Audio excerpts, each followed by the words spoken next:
जब दुर्योधन ने अपनी पत्नी को देखा कर्ण के साथ। दुर्योधन की पत्नी का नाम भानुमति था। भानुमति के कारण ही यह मुहावरा बना है, कहीं की ईंट कहीं का रोड़ा, भानुमति ने कुंबा जोड़ा। भानुमति काम्बोज के राजा चंद्रवर्मा की पुत्री थी। राजा ने उसके विवाह के लिए स्वयंवर रखा था।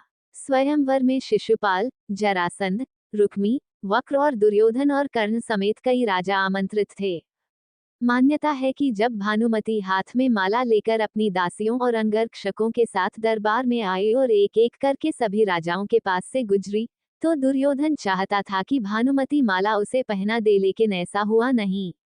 दुर्योधन के सामने से आगे बढ़ गई भानुमति, तब दुर्योधन ने उसके साथ से माला झपटकर खुद ही अपने गले में डाल ली। सभी राजाओं ने तलवारें निकाल ली। दुर्योधन ने सब योद्धाओं से कर्ण से युद्ध की चुनौती दी, जिसमें कर्ण ने सभी को परास्त कर दिया।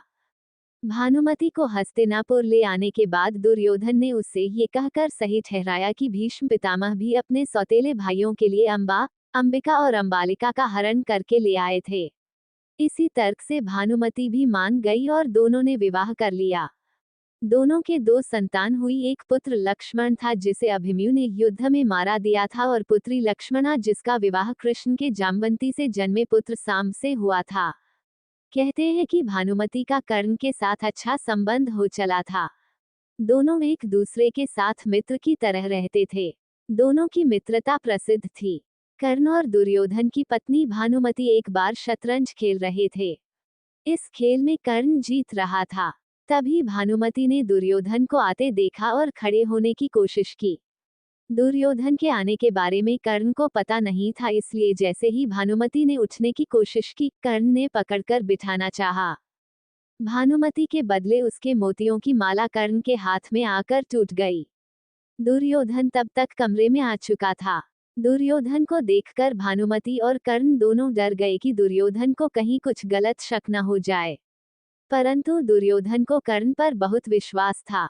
उसने सिर्फ इतना कहा कि मोतियों को उठा लें, और वह जिस उद्देश्य से आया था उस संबंध में कर्ण से चर्चा करने लगा।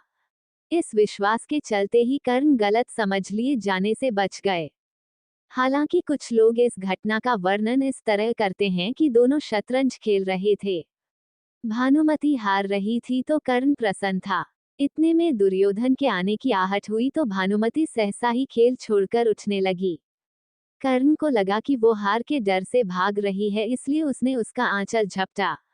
अचानक ही की गई इस हरकत से भानुमति का आंचल फट गया और उसके सारे मोती भी वहीं बिखर गए।